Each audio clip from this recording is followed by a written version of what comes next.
Bismillahirrahmanirrahim. Alhamdulillah, wassalatu wassalamu ala Rasulillah wa ala alihi wa sahbihi wa mawala. La ilaha illallah wahdahu la syarika lah wa asyhadu anna sayyidina Muhammadan abduhu wa rasuluh. Wa bishrah li sadri wa yassir li amri wa hlul 'uqdatam min lisani yafqahu qawli. Wa biyassir wa la tu'assir ya karim. Wa bizidna ilma wa rizqna fahma. Wa rizqan wasi'an wa amalan salihan wa du'aan mutaqabbalan wa tawbatan nasuha. Terima kasih kepada Tuan Pengurusi yang semuliakan Pengurusi Surau Tinggi Kampung Samping Tengah, Barisan Ahli dan Kuasa Surau, seterusnya Ketua Kampung, Ketua Adat dan Barisan Asatizah dan hadirin hadirat jemaah muslimin muslimat yang dimuliakan Allah Subhanahu wa taala. Jadi alhamdulillah, syukur kepada Allah Taala kita dapat bertemu kembali ya, yang lama lah kita tak jumpa. Soalnya dan apa yang dengan yo lah kan. Ya, lama lah kita tak jumpa teman ya. Jadi ini ada ruang dan peluang yang mudah-mudahan dengan pertemuan kita pada malam ini ya, dapat ya mendapat redha Allah Subhanahu wa taala. Jadi alhamdulillah, syukur pada Allah Taala ya, harapnya kita semua masih lagi berada dalam keadaan sihat walafiat, dapat datang dan berjamaah di surau yang dapat beribadah dengan sempurna ya. Mudah-mudahan dengan nikmat-nikmat yang dikurniakan kita terus istiqamah, kita beribadah dengan sebenar-benarnya ibadah, ikhlas semata-mata kerana Allah Subhanahu wa taala. Jadi pada malam ini insya-Allah saya nak berkongsi dengan tuan-tuan dan puan-puan ya, tentang satu hadis Nabi SAW yang mana hadis ini ada dalam Matan Arba'in An-Nawawi, iaitu hadis yang ke-31 ya. Jadi hadis ini dia berkenaan dengan zuhud, yang mana zuhud ini kalau kita tengok pada hari ini kita nampak yang mana orang ini sifat zuhud ataupun sikap zuhud ini dah tak ada dalam diri masing-masing ya. Yang mana semua nakkan kehendak dan keperluan kehendak melebihi keperluan diri seseorang ya. Yang mana sifat zuhud ini ya banyak dah hilang dalam diri seseorang. Jadi saya rasa elok kita kupaskan ataupun kita bincangkan pada malam ini ya, melalui satu hadis Nabi SAW ya, daripada An Sahlin bin Sa'd As-Sa'idi radhiyallahu anhu, qala ja'a rajulun ila Nabi sallallahu alaihi wasallam faqala ya Rasulullah dullani ala amalin idza amiltuhu ahabbani Allah wa uhibbu lin-nas wa uhibbuni an-nas faqala izhad fid dunya yuhibbuka Allah wa zahad fi ma 'indan nas yuhibbukan nas. Hadis ini diriwayatkan ya oleh Ibnu Majah ya, wa ghairihi bi asani hasanah. Yang mana martabat hadis ini adalah hasan. Jadi kalau kita menyebut mana selepas lapisan Nabi ada ashabi Rasulullah sallallahu alaihi wasallam, yang mana kita kenal kepada kita wajib mengenali Nabi SAW. Kemudian kita juga wajib mengetahui siapakah sahabat-sahabat baginda ya. Jadi setiap hadis Nabi SAW ya, yang meriwayatkannya adalah ya, para sahabat baginda. Jadi wajib juga kita mengetahui ya, siapakah orang ya, dia sin halam ya, sah dia bunyi lam sikit je ya, kita Melayu yang mana-mana boleh panggil sahal ya. Jadi nama beliau ini adalah Sahl ya, pengurusi dia punya suku kan, 3 batu. Dia kalau orang Arab dia letak Al-Awsar, contoh nama pengurusi Muhammad At-3 Batu itu ya. Kalau tak tu sebab tu yang menentukan. Jangan sampai mengolok-olak dia orangnya ya. Jadi tuan-tuan dan puan-puan Allah Subhanahu wa taala ya, jadi dari segi nama tersebut dia punya gelaran ataupun lakab dia ya, ataupun gelaran dia ataupun sandaran dia tu menunjukkan dia ni orang mana asal dari mana, ya, oh rumahnya, ya, dia tahu. Ya, dari CD itu dia tahu dia punya susu galuh sampai lah nenek moyang ni. Itu lebih orang Arab. Ya, orang Melayu dulu ada, sekarang kurang. Ya, kau tuan-tuan bin sebut 5 orang moyang atas tu alhamdulillah. Ya, cuma takut nak sebut lah sebab dah apa nama atas tu kan. Ya, nama kunyit lah, halio, pagar batu, semua keluar kan ya. Timbul nama Lanun pun keluar. Itu yang Melayu nak sebut. Ya, itu kaum kita. Ya. Jadi nama penuh dia Sahal bin Sa'ad, ya, bin Malik bin Khalid Al-Ansari As-Sa'idi. Nama kunyah gelaran dia orang panggil dia lokal Madinah adalah Abu Al-Abbas. Sebab anak dia nama Abbas. Ada juga yang riwayat mengatakan orang panggil dia ni Abu Yahya. Ya.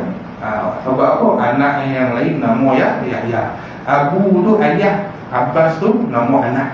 Ya. Kalau nama anak kita Muhammad, Abu Muhammad. Ya. Kalau apa? Omak pula panggil Ummu. Ya. Omak anak nama Aiman panggil Ummu Aiman. Ya. Tu laqab ataupun kunyah yang diberikan pada orang-orang yang dulu. Kita pun boleh je. Umur bunyi itu tak apa nak sedap. Ya. Orang sembilan abah apa nama siapa? Oh, anaknya ada disebut ya. Jadi orang Arab dia nama dia cantik ya. Jadi dia ni berasal, dia bersuku ataupun kabilah Bani Sa'idiyah. Bani Sa'idiyah ni adalah orang asal salah satu kabilah, dua boleh kabilah yang ada di Madinah. Iaitu salah satu kabilah kaum Ansar di Madinah. Dan dari segi itu, dari segi kabilah dia, kita tahulah dia ni lahir pun di Madinah. Dan beliau juga adalah seorang salah sahabat Nabi ya, yang mulia. Dan gelaran As-Sa'idi itu pula dia dinisbahkan kepada Bani Sa'idiyah dia ya. Jadi kabilah dia Bani Sa'idiyah dan Al-Ansari As-Sa'idi ya, dia berasal daripada Madinah dan suku dia adalah suku Sa'idiyah.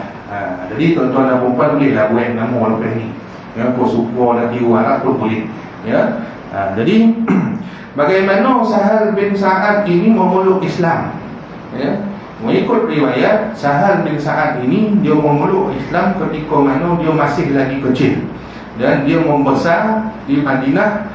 Ya, dan juga dia ni bukan sekadar membesar di Madinah, tetapi dia membesar dalam bi'ah Rasulullah SAW. Ya, dia mendapat didikan secara langsung daripada lidah Nabi yang mulia. Ya, kecil lagi dia dah bersama dengan Nabi SAW. Dan beliau ini pula ya, dia pernah berkata ya, bahawa beliau masih ingat ya, saat-saat Rasulullah SAW datang ya, ke Madinah dan menyaksikan sendiri kehidupan bersama baginda ya. Jadi tuan-tuan dan puan-puan mati Allah Subhanahu wa taala ya, ada riwayat mengatakan ya, betapa kecilnya sahabat Nabi ini ketika peristiwa hijrah itu berlaku ya, yang mana ketika baginda Nabi SAW wafat, Sahal bin Sa'ad ini ya, dalam riwayat mengatakan dia berumur sekitar 3-4 boleh ke 5 boleh tahun. Makna ya, dia bila masa zaman Nabi hijrah, dia ketika tu dia berusia 2 ataupun 3 tahun. Ya. Jadi kecil lagi ya. Jadi dan dia ni adalah merupakan sahabat yang paling akhir, antara sahabat yang paling akhir wafat ya. Jadi tuan-tuan dan puan-puan bagi Allah Subhanahu wa taala ya, disebabkan usia dia yang muda ni ya, dia tak dapat nak menyertai beberapa peperangan ya. Tapi setelah dia besar ya, dia juga turut bersama dengan Nabi SAW dalam beberapa peperangan dan dia selalu ada dengan Nabi SAW. Dan Sahal bin Sa'ad ini pula meriwayatkan hadis ya, sebanyak 188 buah hadis. 188. Paling banyak siapa? Paling banyak siapa? Abu Hurairah ya? Betul juga tu, tapi ada lagi paling banyak. Apa pek jawab? Saya bagi 2,000. Anda apa pek jawab? Ni live ni. Nama dia adalah Abdullah bin Abdul Rahman bin Auf. Ya. Kalau Abu Hurairah dia menghafal hadis, dia hafal hadis sebanyak 5,783 hadis. Ya, dan diriwayatkan oleh Abu Hurairah sendiri. Dia kata apa? Dia kata, ya, aku ni ya hafal hadis, tapi ada lagi orang banyak hafal hadis. Apa dia? Abdullah bin Abdul Rahman bin Auf. Dia hafal hadis 7 hadis banyak. Abu Hurairah dia tak dapat dia dapat banyak. Tak banyak pun 5,000 juga lah, ya. 5,000 tu jono kita kan, ya.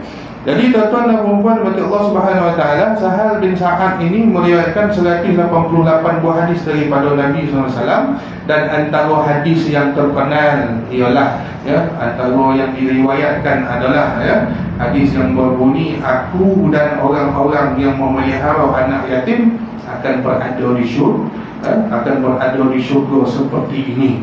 Lalu diisyaratkan oleh baginda, ya, dengan jari telunjuk dan jari tengah yang dirapatkan. Maksudnya maknanya Nabi dengan anak yatim ni dekat akhirat ke syurga nanti sangatlah dekat, ya. Dan Sahal bin Sa'ad ini dia juga meriwayatkan hadis-hadis yang berkaitan dengan solat, berkaitan dengan wudu, ya, akhlak Rasulullah SAW, ya, tentang perkahwinan, jihad, muamalat, ya. Jadi itu antara 188 hadis itu termasuk dalam tajuk-tajuk yang besar yang tersebut, ya. Apakah sifat kepribadian Sahal bin Sa'ad ni? Dia adalah seorang yang tawaduk, ya, sahabat Nabi yang kuat tawaduknya dan juga kuat ibadah, ya, amanah dalam meriwayatkan hadis, dan dia sangat mencintai Nabi SAW, dan dia adalah seorang yang berakhlak mulia. Dan dia ni pula, ya, Sahal bin Sa'ad ini dia menjadi tempat rujukan utama, ya. Sebab apa? Sebab dia ni wafat pada sekitar umur 92 ke 96 tahun. Dia kata 96, ada kata 98, dia kata 92. Tapi yang banyak yang saya baca 96 tahun, ya. Dan dia ni hidup, ya, sampailah ke zaman tabi'in, ya. Jadi tuan-tuan dan puan-puan bagi Allah Subhanahu Wa Taala, antara murid-murid dia, ya, adalah Sa'ad ibn Musayyib, ya, Imam Az-Zuhri, Abu Hazim Salamah bin Ibn Dinar, ya. Ini tabi'in yang masyhur pada ketika itu, ya. Jadi Sahal bin Sa'ad ini merupakan sahabat yang umurnya yang antara yang paling panjang, ya. Dia wafat sekitar tahun 88 Hijrah, ya. Ada yang meriwayatkan yang menyebut tahun 91 Hijrah, ya. Kira-kira umur dia 96 tahun. Ya, banyak perawi, ya, banyak perawi mengatakan ketika itu umur dia 96 tahun, dan dia wafat di Madinah, dan dia ini antara sahabat yang terakhir, ya, yang wafat di Madinah, ya. Jadi tuan-tuan dan puan Allah Subhanahu Wa Taala, apa yang kita boleh ambil daripada, ya, kisah riwayat hidup Sahal bin Sa'ad ini, ya. Yang pertama sekali, kalau kita nak menuntut ilmu, tuntutlah ilmu, ya, pada usia kita masih muda, ya, masih muda. Tapi yang malam ni janganlah terasa, ya, muda lagi semua ni, ya, risau, ya. Sebab apa? Sebab, ya, dia akan memberikan kesan yang besar kepada dalam kehidupan, ya. Ketika mana orang masih orang muda, budak-budak masih sibuk, kita duduklah, ya, mentalaah ilmu, ya. Dia dah duduk dengan bersama Nabi SAW, fikir nak memerintah dunia, masuk dalam peperangan, ya. Jadi itu adalah kesan kepada dalam kehidupan kalau kita bermula daripada awal. Yang keduanya, sentiasalah kita mendampingi ulama dan juga orang-orang soleh, ya. Sebab apa? Ya, kita tengok daripada Sahal bin Sa'ad ini, ketika umur dia 3 tahun, ya, dia dah duduk dengan Nabi SAW, ya. Jadi bila kita duduk dengan Nabi, dia dapat daripada semua sekali, dapat daripada lisan Nabi SAW, dan membentuk akhlak dan kepribadian yang mulia, ya. Jadi kalau kita selalu duduk dengan orang soleh, maka kita pun dapat membentuk kepribadian dan juga akhlak yang cantik. Jadi kalau kita tengok kepribadian Sahal bin Sa'ad ini, apa yang kita boleh ambil, dia amanah dalam menyampaikan ilmu. Kita nak ajar anak kita, nak ajar cucu kita, nak ajar suami kita, nak ajar isteri kita, semua kita jangan kita mengajar ilmu pemongat. Ilmu pemongat apa ya kita kan. Jadi amanah. Sebab apa? Dia merupakan adalah ilmu ini, kalau kita nak menyampaikan, itu merupakan amanah yang dan juga tanggungjawab yang besar. Jadi tuan-tuan dan puan-puan bagi Allah Subhanahu Wa Taala, Sahal bin Sa'ad radhiyallahu anhu ini adalah contoh sahabat yang mana beliau ini membesar bersama Nabi sallallahu alaihi wasallam. Beliau tekun menuntut ilmu, juga serta menjadi perawi hadis yang paling dipercayai, yang mana kehidupan beliau ini menunjukkan bahawa usia muda bukan penghalang untuk menjadi orang yang ataupun insan yang berilmu, yang berakhlak mulia dan juga berjasa kepada umat Islam. Jadi tuan-tuan dan puan-puan bagi Allah SWT, itulah sedikit tentang peribadi riwayat hidup Sahal bin Sa'ad As-Sa'idi. Dia orang mana? Pilah. Kacau. Kalau punca Pilah tu, dia orang Madinah. Dia kabilah apa? Kabilah Sa'idi. Sa'idah. Sa'idah. Dia kabilah Sa'idiyah. Jadi tuan-tuan dan puan-puan bagi Allah Subhanahu Wa Taala, kalau buat biasa malam ni, saya tulis dalam grup. Ada grup kan? Si Google Form jawab soalan-soalan. Boleh apa tak dapat kalah 5 tak dimakan. Jadi kita tengok pula apakah syarahan ataupun wurudul hadis tentang hadis ini. Daripada Abu Al-Abbas Sahal bin Sa'ad bin As-Sa'idi radhiyallahu anhu, anna rajulan atan Nabi sallallahu alaihi wasallam. Sahal bin Sa'ad ini mengatakan ada seorang lelaki datang kepada Nabi sallallahu alaihi wasallam. Lalu dia tanya kepada Nabi, ya Rasulullah,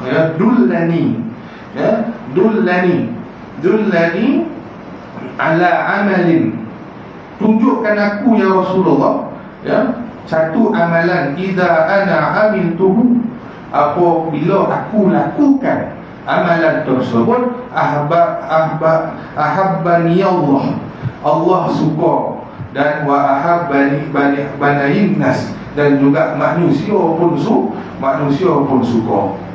Dalam kitab ni maksud dia, tunjukkan aku satu amalan yang apabila aku melakukannya, Allah akan mencintaiku dan juga manusia pun akan mencintaiku. Maka Nabi bersabda, izhad, bersikap zuhudlah terhadap dunia. Nescaya Allah akan mencintaimu, dan bersikap zuhudlah terhadap apa yang ada di tangan manusia. Nescaya manusia akan mencintaimu. Jadi tuan-tuan dan puan bagi Allah Subhanahu Wa Taala, apa yang dimaksudkan dengan zuhud ni? Apa yang dimaksudkan dengan zuhud? Zuhud bermaksud iaitu meninggalkan sesuatu kerana tidak berminat ataupun tidak terlalu menginginkannya.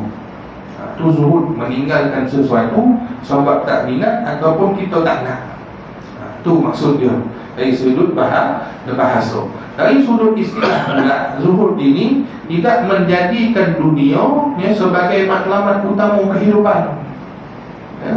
Sebaliknya menjadikan dunia itu sebagai wasilah ataupun alat untuk mencapai keredaan Allah Subhanahu Wa Taala. Itu dari maksud dari segi istilah.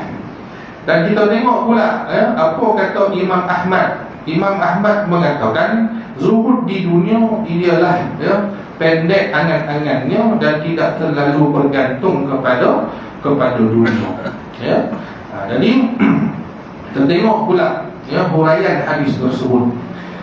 Yang pertama sekali, hadis Nabi SAW menyebut izhad fid dunya yuhibbukallah, yang mana ini adalah satu jalan jalan yang Allah Subhanahu Wa Taala, ya, yang Allah Nabi SAW jadi kat kita untuk mencapai cinta Allah Subhanahu Wa Taala.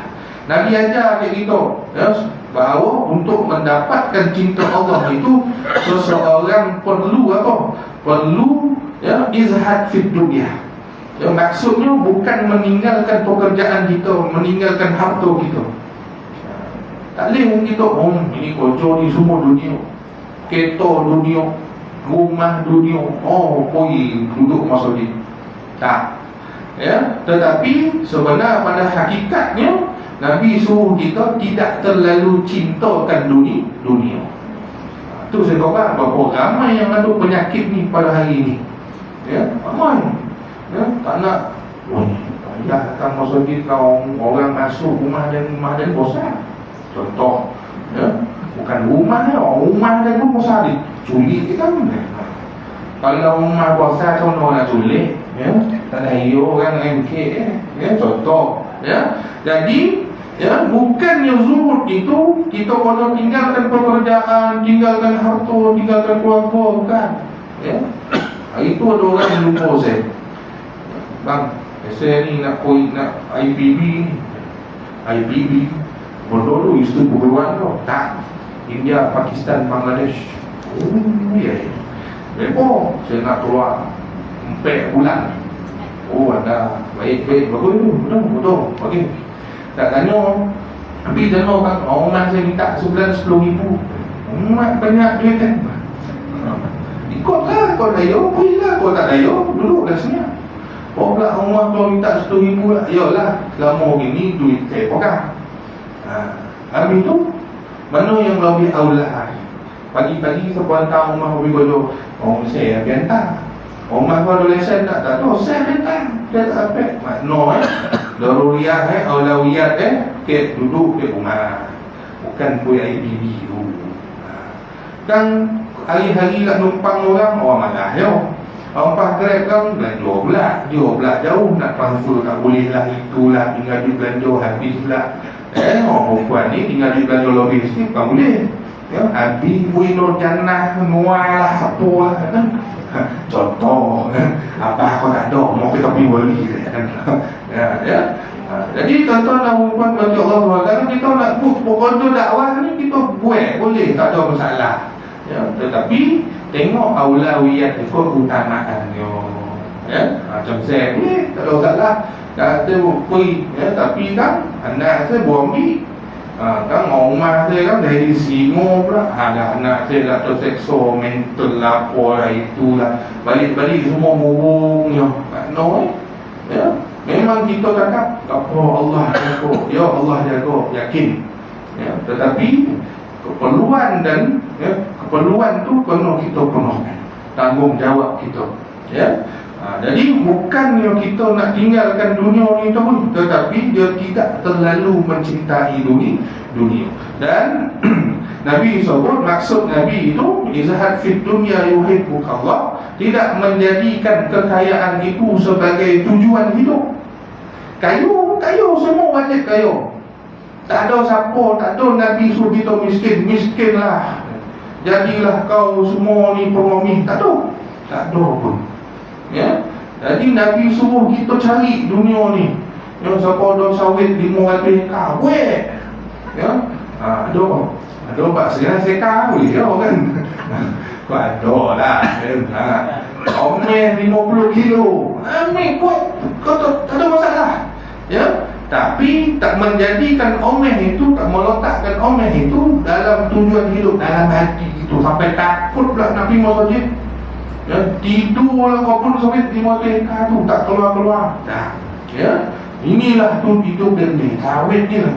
Tapi ya, kita tak menjadikan kekayaan itu sebagai, ya, tujuan hidup kita, tak meletakkan kekayaan itu, ya, dalam hati kita, tak tambah dalam hati kita.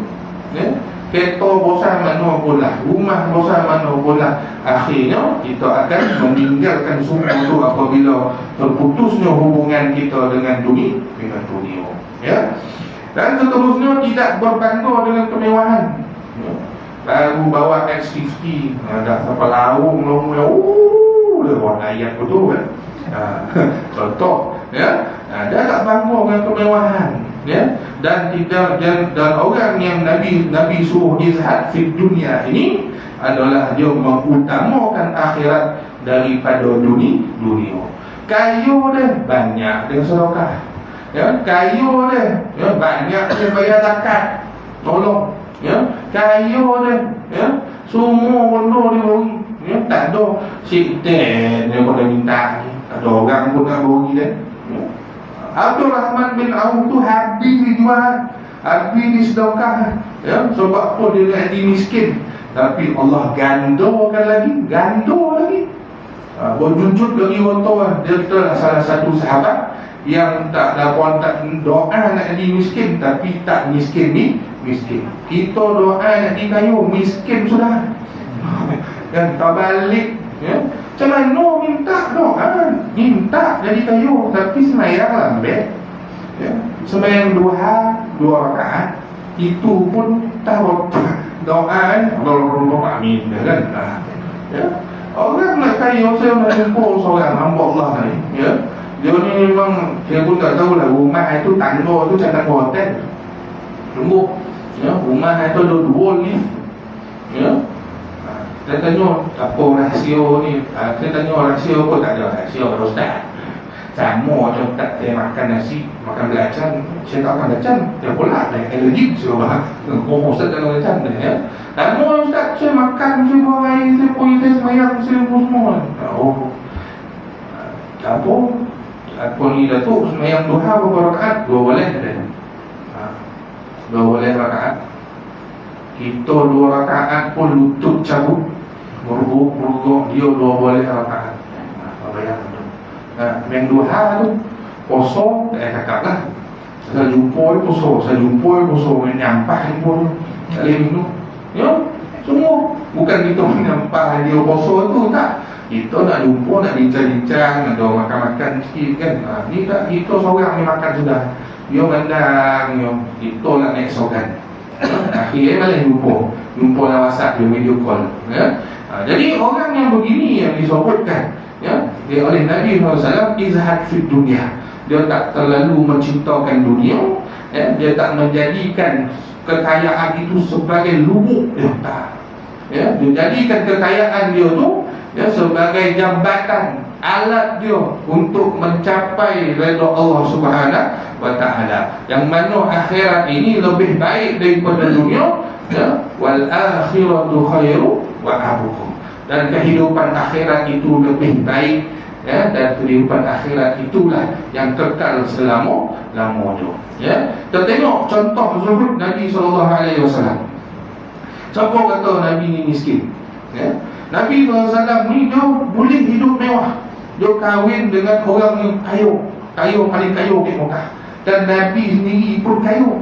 Siapa kata Nabi miskin? Kalau tak pernah dengar pun rumah Nabi Musa tak tahu siapa kaya, siapa kata ya?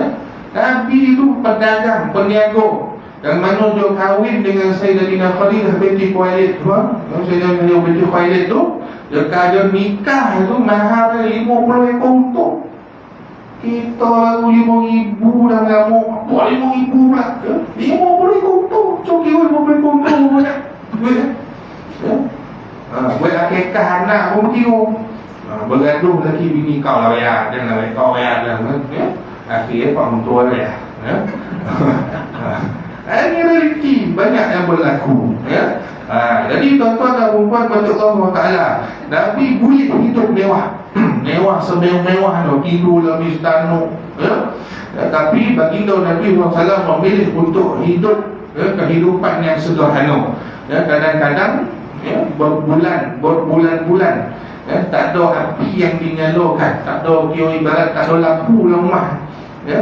Dan baginda ya, dan juga ya, baginda ya, api dinyalakan di rumah baginda untuk memasak makanan, tak ada ya, tak ada. Tapi Nabi SAW tetap bersyukur dan beribadah kepada Allah Subhanahu wa taala. Itu kita nak menggapai ya, yuhibbukallah, cinta Allah Subhanahu wa taala. Dan seterusnya wazhad fi ma indan nas, yuhibbukan nas. Yang mana dalam hadis ini, ya, Nabi sebut kalau nak dapatkan cinta manusia, ya, jalan untuk mendapatkan kasih sayang dan cinta manusia, maksud walhad fima indan nas yuhibbukan nas, maksudnya apa? Jangan terlalu tamak dengan harta orang lain. Tengok orang, yo ni jual dadah ni, mulalah, ya. Dan jangan kita meminta-minta. Satu saya kata perangai zuhud ni dah tak ada lah dalam masyarakat kita. Ya, jangan meminta-minta tanpa keperluan. Berapa ramai yang ini kan, kita tengok, ya, kadang-kadang kek suampan ada seorang tu, ya, dia ni kaki ni dia lipet ke belakang. Kita kek mamak lipet ke belakang semua. Dia tu dia duduk atas apa papan tu, ada roller bawah tu kan, pergi kek mamak, ya. Saya pandang apa nampak dia ni, tapi kawan saya nipu ni. Tapi ada yang ulu lah bagi. Jadi kereta saya masuk minum dulu, saya parking jauh daripada badai, ya. Saya bertiga, naik bertiga, lah ke kereta. Dulu nampak orang tu bongkar dia, ada dua kaki rupai. Ya, tuan-tuan, kawan saya punya warning, dipoi tahan orang tu, kan. Dia masuk dalam kereta, kotor-kotor, ya, rupa kereta tak kunci, direntak kereta laki duit. Perangai dia meminta-minta, ya, jangan, ya. Minta ni boleh, tapi bila keperluan, dah tak ada bonahan, ya. Suami saya pun meninggal, Ustaz, tolonglah saya. Tapi ya, tak apa lah cik tak apa, cik di kanan saya ada Ustaz tu akan ada kan. Ada yang ramai lagi kan, ya. Jadi jangan meminta-minta tanpa keperluan. Ya, kalau kita nak dapatkan cinta dan kasih sayang manusia, jangan iri hati dengan nikmat orang lain. Cemburu, ya, nampak dia dapat menantu datuk disihir, bukan dia datuk tu disihir mak mentua orang berjadah dia tu datuk tu disihir. Baru tu saya nak mengajar, ya. Bukan, mana itu bahagian dia, ya, itu bahagian dia, ya. Mudah-mudahan dia kahwin dengan orang yang berada, kita susah so kapek dia nolong. Macam tu lah. Ini tak, kita lah iri hati dia, boleh kereta baru, ya. Kita lah puji hati kat dia. Dan kita mudah-mudahan, kalau kita sakit tak ada orang nak hantar, dia punya hantar. Macam tu lah. Dapat dia bawa kita jalan-jalan, malah naik kereta dan ya, orang Melayu boleh perabot kau dan ya, orang Melayu lain sikit kan. Menolak duduk taman-taman, nampak boleh TV, dari masuk rumah tengok TV orang tu sampai malam tu dah leo kan. Dulu lah, sekarang ni mungkin tak ada apa kan. Dulu kan mana tu, ya. Betul kan, mulalah dari hati lah, ya. Yalah, rumah kau seorang ni ada TV, rumah dia tak ada. Orang tu tak tahu sebab apa pun, ya. Mulalah kita pergi lepak basuh bunga kita makan rumahnya lah. Ini jangan terlalu iri hati. Itu bahagian dia, ya. Ada banyak yang berlaku, ya. Banyak yang berlaku kalau dalam keluarga ni pula, dia tak boleh tengok anak-anak masing-masing lebih, kan. Yang akak anak semua universiti, anak semua tak masuk universiti, tapi ada kerja, ada joki, baik beli rumah, baik beli itu, beli kereta, ada kehidupan, tapi taklah sebaik anak akak. Yalah, anak kau lah yang elok. Jadi kita nampak bodoh tu, yang bodoh perkara tersebut akan mengurungkan lagi hubungan yang tak ada kasih sayang, tapi hilang semua. Akhirnya beramuk dalam grup left semua. Dari orang tak jumpa, ya. Ini masalah dia. Sebab apa? Tak boleh tengok orang lain lagi, ya. Itu sebab Nabi sebut, ya, wazahad fima indan nas, ya, bukan nas, ya. Dan jangan mengharapkan, ya, pujian Nabi, pujian daripada manusia. Jangan harap. Sebab pujian itu sebenarnya tak diharap pun pujian itu, ya. Kita umat sabda mereka masak, tak mana tu dah, ya, mana tu dah, ya. Tapi suami kena puji isteri masak, ya, sedap, ya. Kalau tak puji kan ngamuk, walaupun asin lantun, Ya, tolangnya lah kan.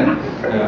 Jadi tuan-tuan dan puan-puan dari Allah Subhanahu Wa Taala, apabila seseorang tidak mengganggu harta ataupun hak orang lain, jadi manusia akan menghormati sesama dia dan menyayangi sesama kita. Masing-masing hormat. Ya, dia kehidupan dia. Ya, dia tolong orang ni. Ya, kita pula sok ada susah kita tolong, kita susah orang lain tolong. Ya, ni kat Malaysia hari dia dah mula dah. Ya, parasit pemikiran daripada seorang, ya, banyak dah masuk. Ya, yang mana ni tengok orang ni lebih sikit tak boleh bimurat lelaki orang tu sudah. Banyak berlaku sekarang. Ya, jadi tuan-tuan dan puan-puan bagi Allah Subhanahu Wa Taala. Ya, jadi kita kena, ya, jangan kita mengganggu harta, mengganggu hak orang lain.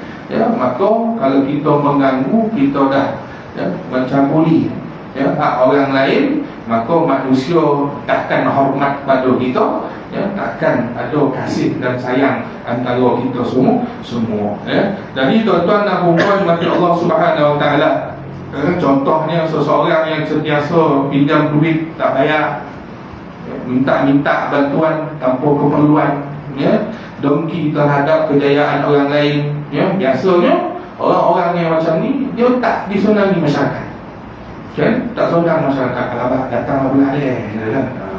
Bila sampai dia dah, ya, itu obek dosa boring dia, kan?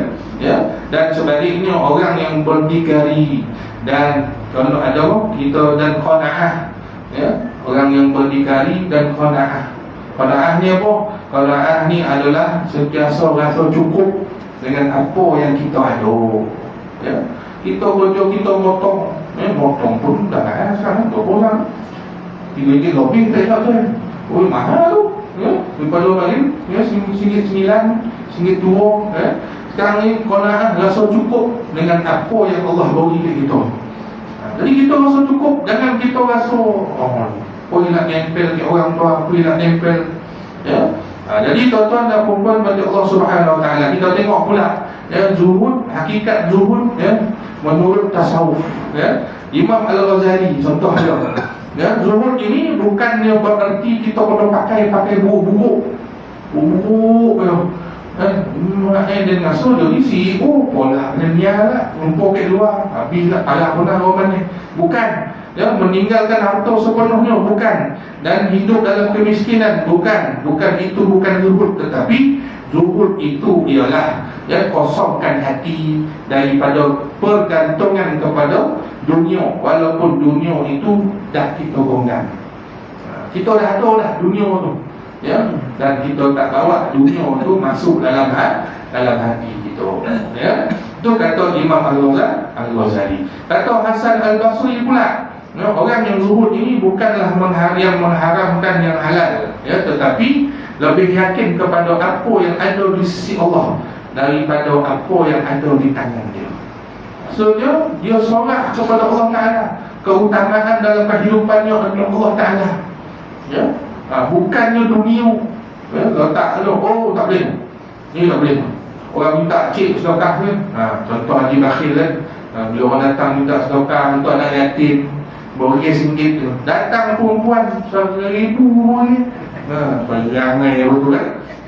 Jadi tuan-tuan dan perempuan bagi Allah Subhanahu Wa Taala, tingkatan zuhud ni ada beberapa tingkatan. Yang pertama sekali tingkatan zuhudil awam, zuhud orang awam. Zuhud orang awam ini adalah, ya, meninggalkan perkara haram. Sebab apa? Sebab orang awam dia takut kepada azab Allah Subhanahu Wa Taala.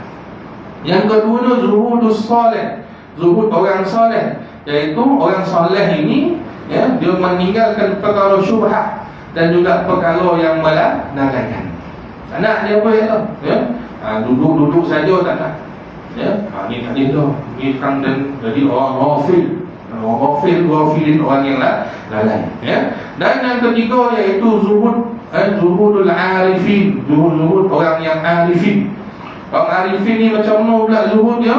Dia menjaga hati mereka sentiasa bersama Allah, dan dia tidak terikat dengan dunia walaupun dia memiliki harta yang banyak, ya. Jadi tuan-tuan dan puan-puan bagi Allah Subhanahu Wa Taala, ya, boleh sambung kita ni, ada 5 muka surat lagi ni. Kalau lah itu tahun dia tu kan, kalau tu suruh lah tu, ya, dolar tu kan. Jadi kita masuk pula, ya, yang terakhirnya, ya, apa yang kita boleh dapat daripada hadis ini, ya, apa pengajaran, apa yang kita boleh buat dengan hadis ini dalam kehidupan kita, ya. Yang pertama sekali, ya, cinta Allah itu adalah matlamat dalam kehidupan kita, ya, cinta Allah. Lelaki saya dah tak sayang saya, Ustaz, pedulilah. Dia nak nikah kok, baiklah, nikah lah bang. Nah, jangan risau, selagi isteri pertama jangan risau, ya. So tanak besok balik dah tu. Ya, jangan risau, ya. Jangan biarkan nak nikah biar. Tapi kau yang minta duit yang bori pula, ya. Jadi yang pertama sekali, cinta Allah itu adalah matlamat utama dalam kehidupan kita, ya. Dan yang kedua, dunia ini hanyalah tempat persinggahan. Jangan buat dunia ni memang kita hidup kekal abadi ke sini, tak. Ya, kita buat dunia ni hanyalah tempat persinggahan. Semua tahu, ya, semua tahu. Sok mati tak payah tengok dah. Sok mati tak payah naik dah, ya. Sok mati rumah kita pun nikah dengan lain, risau, ya. Bodoh tu semua akan selamat, ya. Kita ni yang ada ke dunia ini hanyalah persinggahan sahaja.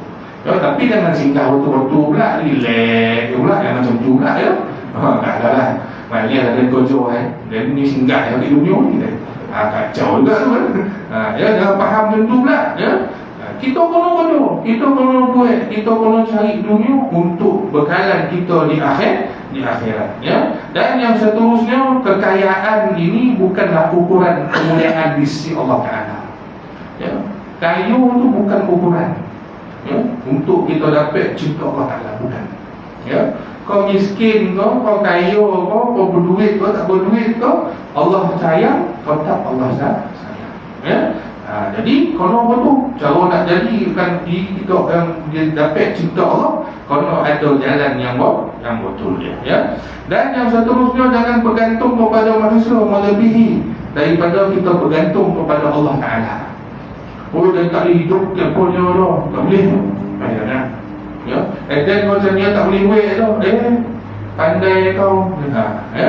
Oh, dia kau tak kocok, tak buat lahap dapur rumah dan, pandai, ya, jangan, ya. Itu sebab kita ni, ya, sebagai manusia, kita kono gantung kepada Allah Ta'ala, ya. Kocok macam mana pun lah, ya. Ada kawan saya kocok sampai pencen, rupa dia tak pernah bayar cukai, ya. Sampai pencen dia 300,000 lebih, habis 270,000 bayar cukai saja. Orang buat, jangan, ya. Tu sebab kebergantungan kita hanyalah pada Allah Subhanahu Wa Taala. Tak boleh dia tak bayar cukai dah, dia kena bayar, dia contoh, ya. Tak boleh dia habis semua. Dia risau, dia kena kocok ni, so dan pencen dia nak bayar rumah dia nak apa. Tak boleh ni dah. Dia yakin ke situ, yakin dengan Allah Ta'ala dulu, ya, yakin dengan Allah Ta'ala, kocok apa pun lah, yakin dulu dengan Allah Ta'ala. Jual daun pisang baik pun, ya. Dia tengok orang Arab buka kedai, tak ada marketing, tapi ramai orang masuk, ya, ramai orang masuk. Sebab apa? Sebab tawakal dia hanya pada Allah Ta'ala, ya. Dan yang seterusnya, sifat qanaah, rasa cukup ini, kita kena ada sifat qanaah. Sebab apa? Sebab dengan qanaah ini akan tenangkan jiwa kita, ya. Siapa yang cukup dari dunia ni, di rumah tak ada siapa pun yang cukup, pun tak cukup, ya. Tak ada siapa yang cukup tu. Tuan-tuan dan perempuan, bini orang seorang cukup kan? Tak berani pula tengok rumah dia belakang. Tak ada siapa cukup, ya. Duit tak ada siapa cukup, ya. Kereta tak ada siapa cukup, ya. Satu sebab kalau ada qanaah dalam diri, merasa cukup dengan apa yang Allah kurniakan, ya. Itu sebab sebab akan menenangkan jiwa kita. Kalau kita sentiasa tak ada qanaah, maka jiwa kita tak tenang. Tu tak boleh buat ni, tak boleh buat, nak kocok dia buat macam akhir sakit, stroke, dah susah, tak payah kocok, ya. Ada seorang jemaah saya, tentulah kocok, ya. Sekali kaki buka, Allah bagi ujian, kaki luka kaki gaya itu berseret datang poso itu, berseret datang sembahyang tarawih. 3 hari dia nak raya pergi hospital, dah tak tahan, dah busuk kaki kalau potong sampai ke lutut. Nak buat tuan-tuan dari rahmat Allah Ta'ala, kalau rasa cukup. Dah potong kaki pula, lekor tipun saya tak datang Ustaz. Saya tak boleh hubungan dengan siapa kita pula datang ke dia mari dia datang ke kita. Sebab dia kaki pun dia datang ke kita. Ni dah tak tahu pula ni marah apa bunyi jam kan ya. Jadi tuan-tuan dan puan bagi Allah Subhanahu Wa Ta'ala, jadi dengan sifat zuhud ini akan melahirkan keikhlasan dalam ibadah. Kita sentiasa lapang dada untuk mencari keridhaan Allah Subhanahu Wa Ta'ala. Dan akhirnya orang yang tidak tamak terhadap harta orang lain akan lebih dihormati, akan lebih disayangi. Jadi tuan-tuan dan puan bagi Allah Subhanahu Wa Ta'ala, kesimpulannya hakikat zuhud ini adalah meletakkan dunia ini di tangan, bukannya di hati kita. Yang mana orang yang zuhud ini menggunakan dunia untuk beribadah kepada Allah Ta'ala, bukan menjadikan dunia itu sebagai tujuan hidup semata-mata. Dan dengan sifat zuhud ini juga seseorang akan memperolehi 2 perkara besar, iaitu yang disebutkan oleh Nabi SAW dalam hadis ini, iaitu cinta Allah dan cinta manusia. Jadi tuan-tuan dan puan bagi Allah Subhanahu Wa Ta'ala, saya rasa cukup sekadar tu. Dah saya ingin duduk empat apa ikut sojuk lah. Jadi insyaAllah kalau ada ruang dan peluang, kita akan jumpa lagi, kita akan berkongsi ilmu Allah Subhanahu Wa Ta'ala yang luas ini kita akan berkongsi. Kalau kita ada ruang dan peluang yang diberikan, mudah-mudahan apa yang kita dapat pada malam ini dapat kita aplikasikan dalam kehidupan kita. Mudah-mudahan bertambahlah iman kita, bertambahlah ketakwaan kita dan juga amal kita. Jadi apa yang baik itu datang daripada Allah Subhanahu Wa Ta'ala, apa yang tidak baik itu daripada saya mohon maaf jika ada terkasar bahasa, jika ada perkataan yang tak sesuai saya gunakan sempena kita berkongsi. Dan mohon maaf bila kita tutup majlis kita dengan tasbih kafarah dan surah Al-As. Subhanallahumma wa bihamdika asyhadu an la ilaha illa anta astaghfiruka wa atubu ilaik. Bismillahirrahmanirrahim. Wa rasulillahi insana fi khusr ila alladziina amanu wa 'amilus shalihati wa tawassaw bil haqqi wa tawassaw bis sabr. Assalamualaikum warahmatullahi wabarakatuh. Waalaikumsalam. Alhamdulillah, terima kasih ucapkan kepada Ustaz atas perkongsian yang tadi. Jadi insyaAllah dari kesempatan dari nanti kita akan temukan juga insyaAllah di ruang-ruang yang ada kekosongan. Jadi untuk pada malam esok kita akan kuliah kita yang sepatutnya Ustaz Hafiz yang akan bukan pada 31 bulan. Jadi kita akan teruskan pada hari Ahad Ustaz Taidi. Teman, sekian. Assalamualaikum warahmatullahi wabarakatuh.